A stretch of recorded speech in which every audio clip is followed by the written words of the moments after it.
మాట్లాడే సంభాషణలను విని చాలా సార్లు మాకు అనుమానం వచ్చింది. అరే ఏం జరుగుతా ఉన్నది?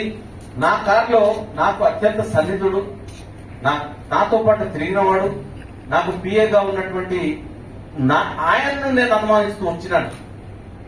ఆయనను దూరం చేసినాను. ఆయన నా కారులో పెట్టుకోవడానికి భయపడ్డాను. కానీ తర్వాత తెలిసింది నిన్నటి రోజు ఈ వ్యవహారం అంతా ఫోన్ ట్యాపింగ్ ద్వారా జరిగిందని. పత్రికలకు ఏదైనా మేము డబ్బులు ఇవ్వాల్సి వస్తే, లేకపోతే అడ్వర్టైజ్మెంట్ ఇవ్వాల్సి వస్తే వాళ్ళకు పంపించాలనంటే అది కూడా విని మమ్మల్ని ఇబ్బంది పెట్టినారు.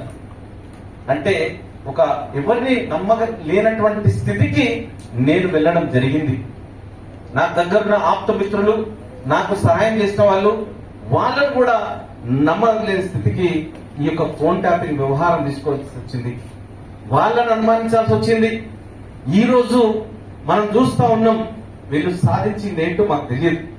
కానీ ఈ యొక్క ప్రజాస్వామ్యం లోపల ఇలాంటి నీచ నికృష్టమైన చర్యలు మంచివి కావని మరి వాళ్ళ నాయకులకు తెలియదు. మరి ముఖ్యంగా ముఖ్యమంత్రిగా ఉన్నాడు, పనిచేసి 10 సంవత్సరాలు 9 సంవత్సరాలు కేసీఆర్ గారు ఒక అపప్రద తీసుకొచ్చారు రాష్ట్రానికి. మరి ఈ రోజు మనకు ప్రతిపక్షంలో ఉన్న నాయకులను ఈ విధంగా నిర్వీర్యం చేయొచ్చు, ఈ ఫోన్ ట్యాపింగ్ ద్వారా ఏదైనా చేయొచ్చని ఆనాడు ఓటుకు నోటు కేసులో కూడా వీళ్ళు వ్యవహరించిన తీరు అందరికి కూడా అనుమానం వచ్చింది. మరి కేంద్రంలో కూడా చేస్తున్నారని వీరే గగ్గోలు పెట్టారు. మా ఫోన్ ట్యాపింగ్ అవుతుంది, మోడీ గారు మా ఫోన్లను ట్యాప్ చేస్తున్నారని. మరి ఈ రోజు ఆయన విషయం కూడా తేల్చాల్సి ఉన్నది. రేపు ఖచ్చితంగా అధికారంలోకి, కేంద్ర ప్రభుత్వంలోకి కాంగ్రెస్ కూటమి వస్తుంది, ఇండియా కూటమి అధికారంలోకి వస్తుంది. చిట్ట చివరిగా ఉన్నటువంటి ఎన్నికలు జరిగే కొద్దీ ఇప్పటికే వాళ్ళకు అర్థమైపోయింది మోడీ గారు ఎంతవరకు దిగజారినారు. మరి ఏ రోజన్నా బండి సంజయ్ గారు ఈ రాష్ట్ర బీజేపీ అధ్యక్షుడిగా ఉండే ఏ రోజన్నా ఫోన్ ట్యాపింగ్ల విషయం జరుగుతుందని కాంగ్రెస్ పార్టీ ఎప్పటి నుండో గగ్గోలు పెడతా ఉన్నది, ఎప్పుడు కూడా స్పందించలేదు.